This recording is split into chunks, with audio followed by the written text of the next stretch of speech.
গতকাল রাত্রির থেকেই আমাদের ঘরে খবর চলছে। রাতে যা হোক করে ঘুমিয়ে নিয়ে সকাল 7টা থেকে আবার মন্ত্র শুরু। মাঝে মধ্যে রাস্তাঘাটে যাচ্ছে, টহল দিয়ে এসে আবার টিভির সামনে বসছে। হ্যাঁ, ও স্নান করা পুজো দেওয়া হয়ে গেছে। আর এই দেখুন, সমস্ত রাজনৈতিক কর্মকর্তারা আমাদের বাড়ির সামনে লাইন দিয়ে দাঁড়িয়ে রয়েছে, বসে রয়েছে। দেখে মনে হচ্ছে কত বড় মহাযুদ্ধ লেগেছে।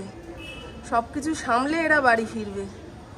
কলেজে তো ভোট গণনা হচ্ছে, এর বেশি আর এগোতে পারবে না। 144 ধারা চলছে।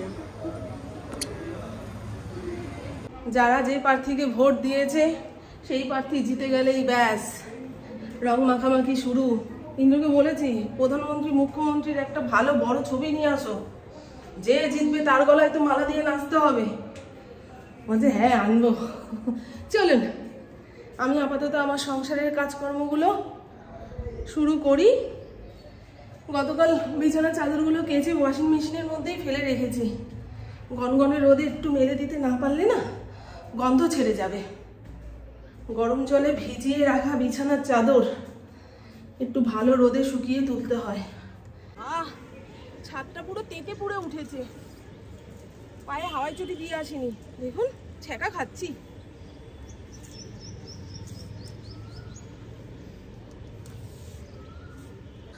সকাল সকাল সুজাতাকে নিজের দুঃখের কথা শেয়ার করতে গেছি যে দেখো সুজাতা, কোন ভোরবেলা থেকে এত জোরে জোরে খবর চলছে। বলছে কাকে বলছেন বৌদি? আপনাদের তো টিভিতে চলছে।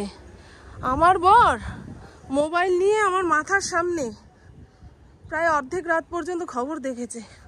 আমি তো ঘুমাতেই পারিনি। আমি বাবা, ঘরে ঘরে এই একই কাহিনী। এই দেখুন মানুষজনের ভিড়, বুঝেছেন? শুধু বাড়ির কোণা থেকে এইটুকু ঝলক দেখাতে পারলাম। 2 মিনিট ছাদে বিছানা পাটগুলো মেলতে গিয়ে দেখুন আমার মাথাটা ঘুরছে। ইন্দ্রকে খেতে দেব, অনেক সকাল সকাল উঠেছে না, ও মামন খেতে দাও, ও মামন খেতে দাও শুরু করে দিয়েছে। অন্যান্য দিন খাওয়ার তাল থাকে না, সকাল সকাল উঠলেই দেখবেন খিদা পায় তাড়াতাড়ি। এই সমস্ত রাজনৈতিক কর্মকর্তারা দুপুর 2-2-2:30 পর্যন্ত এখানে ঠাঁয় বসে থাকবে। কি করে থাকবে? আজকে যেমন রোদ উঠেছে তেমন চিরবিরে গরম। 5 মিনিটের জন্য ছাদে গেছি, তাতেই অজ্ঞান হয়ে যাই অবস্থা। তবে সব কিছুর ব্যবস্থা করেই এরা নিয়ে এসছে। ওই তো দুপুর 12টা 12:30টার পর থেকেই অ্যানাউন্স করতে শুরু করবে। জানি না আমাদের এলাকায় কে জিতবে না জিতবে, তবে যেই জিতুক এলাকার উন্নতি হলেই আমি খুশি। ভোট দিয়ে আসার পরে ইন্দ্র কিংবা আমার যার সমস্ত রিলেটিভরা তারা যদি জিজ্ঞাসা করে, সবাইকে একই উত্তর দিই, যে জিতবে আমি তাকেই ভোট দিয়েছি, যে জিতবে আমি তাকেই ভোট দিয়েছি। অথচ বলি না কাকে ভোট দিয়েছি না দিয়েছি। এই হলো একজন বুদ্ধিমান নাগরিকের পরিচয়। কাকে দিয়েছি বলবো না, কিন্তু যে জিতেছে তাকেই আমি দিয়েছি। চলুন প্রভুকে খেতে দিয়ে নি। গতকাল আম এনেছিলাম, আম কেটে কুটে ফ্রিজের মধ্যে চালান দিয়ে রেখেছি। সেই আম দিয়ে মুড়ি দিয়ে দিই। আম মুড়ি থাকলে আর কিচ্ছু লাগে না। প্রভু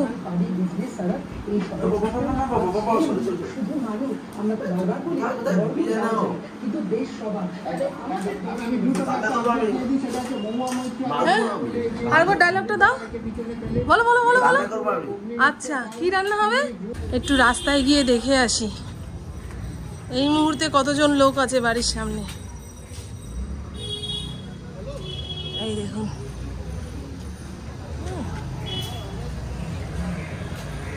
এলাকায় লোকজন প্রায় থই থই করছে, এত ভিড় এত ভিড়। এখন কিছুই না, আরো পরে আরো হবে।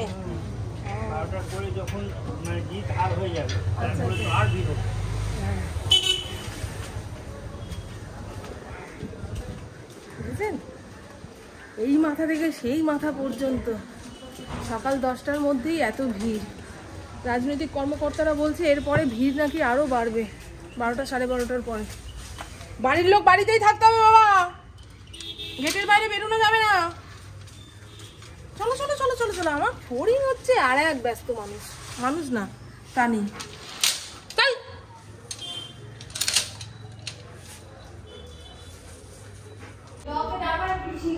লকেট আবার পিছিয়ে গেছে। এই কি হলো ব্যাপারটা? না রচনা ব্যানার্জিকে না মানুষ অন্ধের মতন ভোট দিয়ে দেবে। দিদি নম্বর 1 হিসেবে একটা নাম আছে তো। হ্যাঁ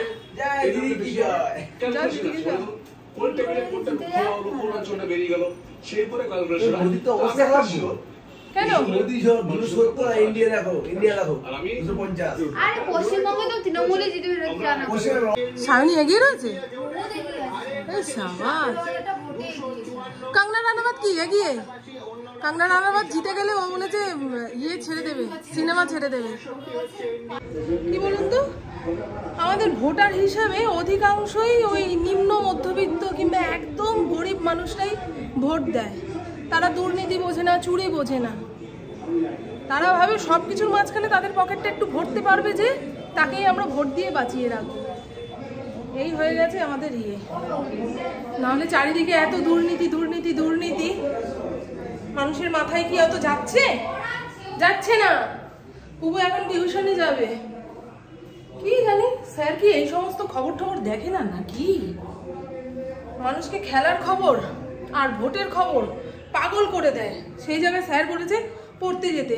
সে যাই হোক, আমি দেব জিতলো না হিরণ জিতলো এইটা নিয়ে চিন্তায় রয়েছি। লকেট জিতলো না রচনা ব্যানার্জি জিতলো এই নিয়ে চিন্তায় রয়েছি।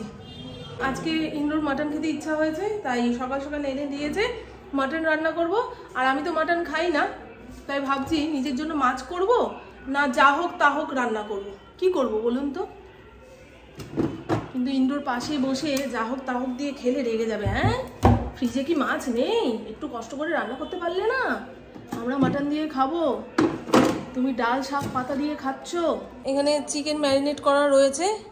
4 টুকরো চিকেন বের করে আমার জন্য কষা কষা করে রান্না করি, আর ওদের জন্য মাটন করি। আজকে আর রান্না বান্নাও দেখাতে পারবো না, মারাত্মক গরম লাগছে। তার উপরে মনের অবস্থাও ঠিক নেই। খালি মনে হচ্ছে প্রভুর পাশে বসে একটু খবর দেখি। এরই মধ্যে বিভিন্ন জায়গায় দাঙ্গা হাঙ্গামা, মাথা ফাটাফাটি শুরু হয়ে গেছে। এই ভোটের রেজাল্টের দিন, ভোটের দিন নানা জায়গায় এত বিক্ষিপ্ত ঘটনা ঘটে না, তাতে ঘরের লোক বাইরে বেরোলেই একটা ভয় কাজ করে, যতক্ষণ না তারা বাড়ি ফিরছে। এখানে মাটনটাকে ভালো করে ম্যারিনেট করে রেখে দিই। আজকে ইন্দ্রর রান্না করার কথা ছিল, আরও আগে মেখে চুকে রাখতে পারলে ভালো হতো। মেয়েকে টিউশনে দিয়ে প্রভু দৌড়াতে দৌড়াতে এসছে। আজ বলেছে রান্না করবে, রান্না করুক বা না করুক, মাটনটাকে ভালো করে ম্যারিনেট করে দিলেই আমি রান্না করে নিতে পারবো। মাটন যত সুন্দর কচলে কচলে ম্যারিনেট করা হবে, রান্নার পরে ততই স্বাদ। ততক্ষণে আমি আমার চিকেনটা রান্না করে ফেলি। এখানে 6 টুকরো চিকেন বের করে নিয়েছি, আলুও একসঙ্গে ভেজে নিয়েছি। ওদের মাটনে দিয়ে দেবো 4 টুকরো, আর আমার চিকেনে 2খানা। হ্যাঁ, আমি তো ভাবলাম পাড়া শুদ্ধ লোকের জন্য এনেছো, আনন্দের চোটে সবাইকে খাওয়াবে। মাইকে অ্যানাউন্স করছে আমাদের এখানে তৃণমূল প্রার্থী কল্যাণ বন্দ্যোপাধ্যায় এগিয়ে রয়েছে, দীপশিতা ধর সিপিএম প্রার্থী পিছিয়ে রয়েছে, আর বিজেপির প্রার্থীর নামটা ঠিক মনে নেই, কবিশঙ্কর বোস। হ্যাঁ, বিজেপি প্রার্থী কবিশঙ্কর বোস দ্বিতীয়তে রয়েছে, তাই না? হয়ে গেছে, আমার বহু চটকে চটকে দিয়ে গেছে। যাক, ওর মনের শান্তি। রান্না যদি ভালো হয়ে যায়, হিট খেয়ে যায়, কার জন্য? আমার প্রভুর জন্য। জানো প্রভু, তোমাকে আমি প্রভু বলে ডাকি বলে অনেকেই বলে যে তাহলে কি ইন্দ্রদা মালিক আর তুমি তার চাকর? যার কিছু নেই সে আবার কি মালিক কি চাকর? ইন্দ্রদা যবে থেকে আমাকে দেখেছে তার হৃৎপিণ্ডটা পর্যন্ত আমার পায়ে এনে রেখেছে। তোর নিজের কাছে কিছু নেই, ও আর কি মালিক? সব গিন্নিকে দিয়ে দিয়েছি। এটাই তো হওয়া উচিত, সুখী দাম্পত্যের এটাই তো লক্ষণ। চলুন বন্ধু, তেল খাওয়ানো কথা একটুখানি বলে দিয়েছি, কারণ সারাদিন বাড়িতে থাকবে তো, মাঝে মধ্যে তেল খাওয়ানো কথা না বললে আবার মুশকিল আছে। জয় গুরু। দেখেছেন ঘেমে নেই একাকার অবস্থা, চিকেনের মধ্যে তেলটা একটু বেশি পড়ে গেছে, অল্প জিনিস তো তেল মেপে ঝুপে দিতে পারিনি। সাইডে প্রেসার কুকার বসিয়ে দিয়েছি, মাটনটা কষতে থাকুক। একই গ্যাসে হচ্ছে, ছোঁয়াছানিতে আমার কিন্তু কোনো অসুবিধা নেই। মাটন খেতে গেলে আমার নানাবিধ কথা মনে পড়ে যায়, সেই কারণেই আমি খেতে পারছি না, খাচ্ছি না। পুপু একটা টাইমে খেত না, এখন একটু একটু করে খাওয়া অভ্যাস করছে। মাটন এর মধ্যে ঝপাট করে দিয়ে দেবো।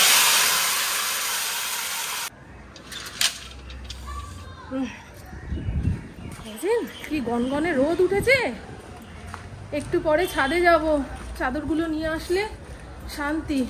আজকে নাকি বজ্র বিদ্যুৎ সহ মুষলধারে বৃষ্টি হওয়ার সম্ভাবনা রয়েছে, দেখুন। হয় দেখুন,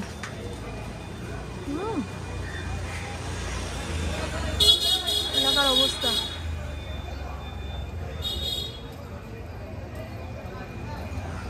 হরিণকে ঘরে আটকে রাখতে হলো, এত অচেনা লোকজনের আওয়াজ পাচ্ছে, ঘ্যাও ঘ্যাও ঘ্যাও ঘ্যাও। ইন্দ্রকে খবর শুনতেই দিচ্ছে না, আর আজকে খবর শোনাটা হচ্ছে সবচেয়ে ইম্পর্টেন্ট কাজ ইন্দ্রর কাছে। চলো বাবারে বাবা, পারা যাচ্ছে না, পারা যাচ্ছে না। এত পোড়া একটা গরম ছেড়েছে, তার উপরে এসছি খালি পায়ে। সকাল 10টার সময় ছাদ তেতে পুড়ে একাকার, এখন 1টা-1.5টার গরম। ভাবুন তো, এখানে চটি যে এখানে রাখবো, হরিণ তো এ মাথা থেকে ও মাথা মুখে করে নিয়ে ছোটে। শান্তি নেই বন্ধু, শান্তি নেই সংসারে, শান্তি নেই। শান্তি খুঁজতে গেলে তপবনে যেতে হবে, ভোগের আশা ছাড়তে হবে, মায়া ত্যাগ করতে হবে। সেগুলো তো পারবো না, তাই যেখানেই যাই সেখানেই সংসার কাঁধে পড়ে যায়। তাই ভাবি কাঠটা হালকা লাগছে কেন। বিভিন্ন কাউন্টিং স্টেশনের ভিতরে 7টা কাউন্টিং স্টেশন, এই দফার দফা কখনো 7, কখনো 65, কখনো 66 দফার দফা।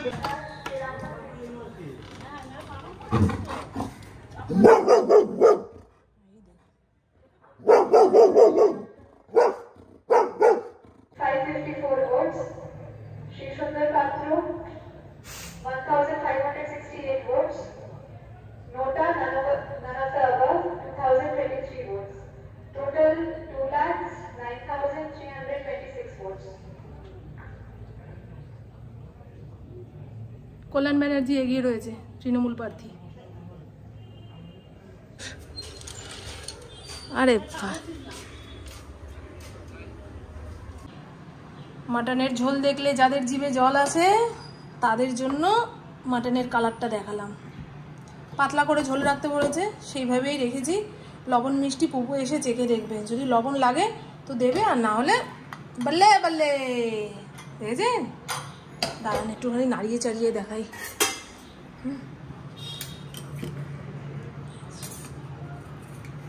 আর এই হলো চিকেন কষা, 2 টুকরো আলু দিয়ে বানিয়েছি, এটাও সুন্দর দেখতে হয়েছে। আর এখানে স্যালাড কেটে রেডি করে রাখলাম, পুপু ইন্দ্র আসলেই খেতে বসবো। ঘড়ির কাঁটা 1:49 ঘরে। আর যেতে হবে না, ছেড়ে দাও, আর যেতে হবে না।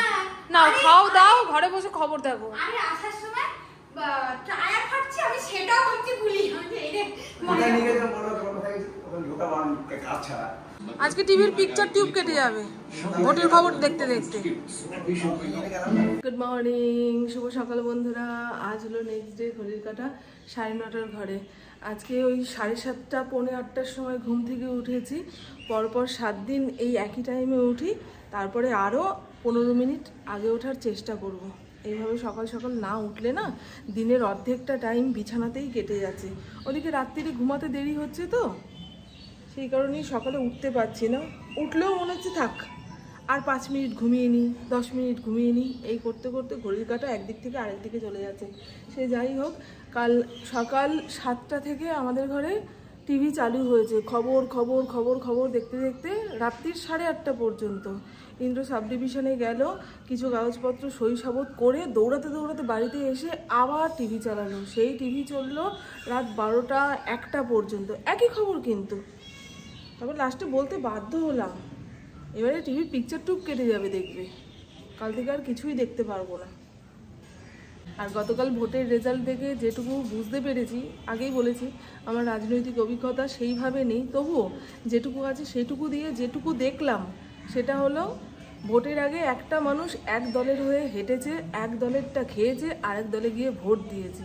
সেই জন্যই তো এত হাড্ডাহাড্ডি লড়াইয়ের মধ্যে কালকে রেজাল্ট আউট হয়েছে। সে যাই হোক, সাধারণ মানুষ হিসাবে এটুকুই চাইবো যে যাকে নির্বাচন করেছি সে যেন আমাদের এলাকার উন্নয়ন করে, আর আমরা যেন খুব বেশি সুযোগ সুবিধা পাই, ব্যাস। নাহলে ভোটের দিন ছাড়া তো আর সাধারণ মানুষকে খুব একটা পাত্তা দেওয়া হয় না।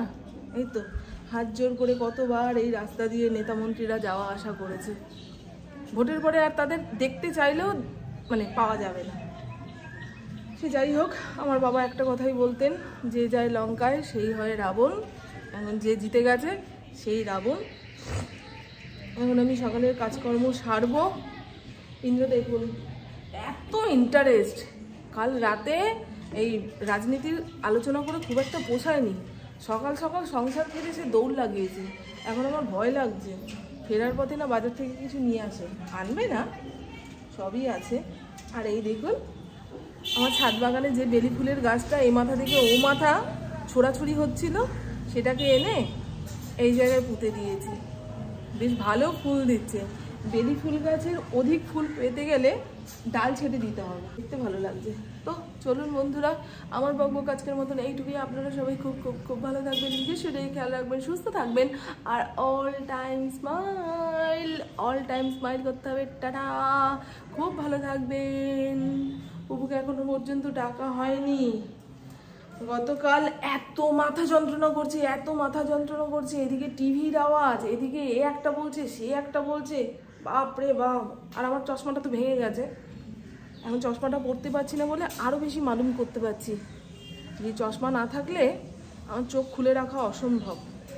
আর আমার এই মাথা যন্ত্রণাটা বিকেলের পর থেকেই শুরু হয়, একদম রাত্রি 9টা 9:30 পর্যন্ত চলবে, তারপরে হয়ে যাবে মাথা ভার, তখন আর উঠে কোনো কাজকর্ম করতে পারি না। ভালো একটা চোখের ডাক্তার দেখাতে হবে।